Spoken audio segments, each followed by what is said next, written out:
Barça s'est donc incliné sur le score de 2-0 grâce notamment à un but de Maxi Gomez et un autre but qui est contre son camp de Jordi Alba. Le Barça reste provisoirement leader mais dépend encore du Real Madrid qui va jouer demain contre Valladolid à Valladolid. Et donc si le Real Madrid fait un match nul minimum, ils seront donc leaders de Liga et passeront devant le Barça.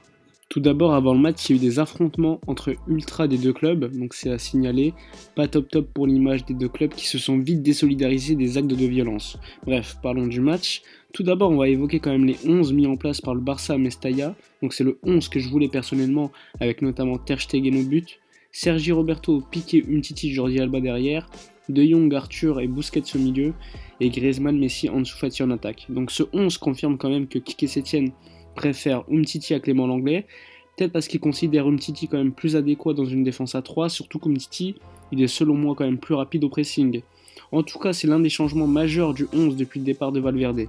Confirmation également pour Ansu Fati qui enchaîne depuis quelques semaines, puisque Carles Pérez, lui, devrait bien quitter le Barça. Le club lui a d'ailleurs annoncé hier soir qu'il devait partir, puisqu'avec le retour de Dembélé, il ne jouerait pas. En tout cas, à quelques jours de la fin du mercato, moi je trouve que c'est pas un comportement correct avec un joueur de la Masia qui était prêt à rester avec le Barça B. Donc selon les médias catalans, c'est surtout que le club a besoin d'argent, potentiellement pour prendre un nouvel attaquant. Bref, j'ai donc plutôt hypé par la composition d'équipe, surtout par le milieu de terrain, puisque c'est celui que je veux à long terme. Donc Arthur, De Jong, Busquets, 3 joueurs de ballon qui n'ont pas peur de l'avoir dans les pieds et qui sont surtout capables de créer du jeu. Donc c'est 3 joueurs qui collent parfaitement à ce que veut Quique Setien et surtout, pour moi, les meilleurs matchs du Barça Air Valverde, c'était avec les 3 milieux que je vous ai dit. Concernant le 11 de Valence, c'est Domenech au but, puisque Silesen est blessé, Gaïa à gauche, Gabriel Paulista et Garay en défense centrale, et Daniel Vaz à droite. Au milieu, Kondogbia Coquelin, donc c'est quand même un milieu assez solide, et sur les côtés, Ferran Torres, Carlos Soler, et devant, Gamero, Maxi Gomez. Donc ça reste quand même un 11 plutôt intéressant pour Valence, il y a pas mal de joueurs de talent, malgré le fait que Rodrigo soit sur le banc, ou encore que Parejo soit suspendu. Prendre le ballon, mais malheureusement il n'y a personne devant eux. En plus, les relayeurs Arthur et De Jong sont certes très bons pour tenir le ballon, mais ils ne font pas les appels en profondeur dans l'axe pour compenser l'absence de Suarez. On l'a vu, Valence a largement dominé au niveau des occasions. On aurait pu être mené largement au moins 2-3-0 à la mi-temps, il n'y aurait pas eu de scandale. Déjà le penalty arrêté par Ter Stegen. Heureusement qu'il y a Ter Stegen parce que sinon à la fin de la mi-temps là, il y aurait déjà 2 ou 3-0.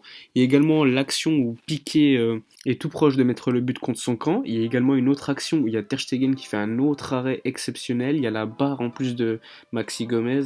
Bref, Valence nous a largement dominé. Personnellement, je suis quand même assez déçu de certains joueurs comme Griezmann ou encore Ansu Fati qui n'apportent pas assez de danger. Messi également. Je respecte énormément Messi, mais je suis désolé aujourd'hui. Enfin, en tout cas, lors de la première mi-temps, il est pas bon. Il perd quasiment tous les ballons. Ok, certes, il n'a pas d'aide devant lui, il n'y a pas de proposition, il n'y a pas d'appel devant lui, mais il perd trop de ballons. Après, les autres joueurs, je les ai trouvés plutôt neutres. Ils ne nous apportent rien de spécial. Il n'y a pas de dépassement de fonction comme il peut y avoir à Valence. Bon, après, Valence, comme une contre-attaque, ils ont largement plus d'espace pour attaquer. Mais le Barça, je suis désolé. J'aime énormément le jeu de position, mais quand t'as pas de numéro 9 et qu'en plus les ailiers Jordi Alba ou encore Ansu Fati ne prennent pas assez la profondeur, ça devient compliqué. Et puis on a l'impression de voir tout le temps le même match, comme contre Grenade, comme contre Ibiza. Offensivement, c'est beaucoup trop stérile. Ok, on tient le ballon, mais pourquoi faire? Pour rien du tout. On fait des passes, etc. Lors de cette première mi-temps, il n'y a pas eu de changement de rythme des attaquants. On n'a jamais vu Ansu Fati tenter un dribble ou encore Jordi Alba le faire. Plus Valence est quand même très en place tactiquement. Ils ont fait qu'une erreur, c'est quand Arthur avait l'occasion de tirer.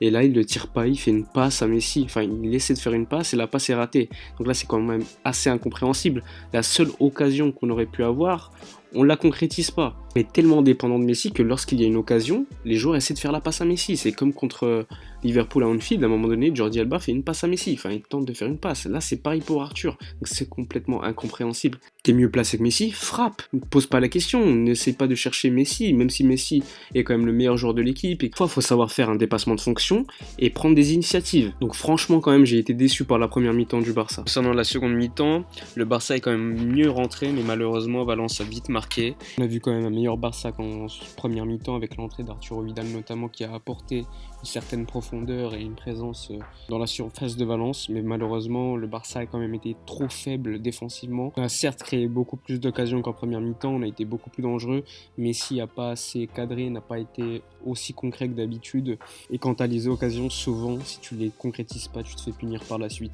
et donc Valence a mis un second but. J'ai pas trouvé non plus Valence exceptionnel, mais bon, franchement après le Barça cherchait à égaliser, et donc c'est fait logiquement punir avec tous les espaces que le Barça laissait. Malgré les espaces qu'on a laissés, on peut pas se permettre d'erreurs comme celle sur le second but. Umtiti laisse complètement son vis-à-vis le passer, et donc l'appel de Ferran Torres permet donc à Maxi Gomez d'être libre. Paradoxalement, c'est quand le Barça a été mieux dans le match qu'on a pris un but, alors qu'en première mi-temps, on était catastrophique et Valence n'a pas réussi à marquer, grâce notamment à Ter Stegen. Alors évidemment, moi je suis déçu de la défaite. On sera probablement plus leader du championnat demain, mais bon, comme je vous l'ai dit, les joueurs ne sont pas encore prêts physiquement, et je suis désolé, il manque vraiment un numéro 9. Même si je pensais vraiment que Griezmann et Messi se suffiraient, franchement, on voit clairement qu'il manque une présence dans la surface. Désolé d'être dur avec Griezmann, mais quand on coûte 120 millions d'euros, franchement, on peut attendre mieux d'Antoine Griezmann, mais c'est pas le seul évidemment, il y a d'autres joueurs qui n'ont pas été au niveau ce soir. Donc bref, c'est la fin de la vidéo, n'hésitez pas à donner votre avis sur le match en commentaire, n'hésitez pas également à liker, partager et vous abonner à la chaîne. A bientôt pour une prochaine vidéo, mais d'ici là, portez-vous bien.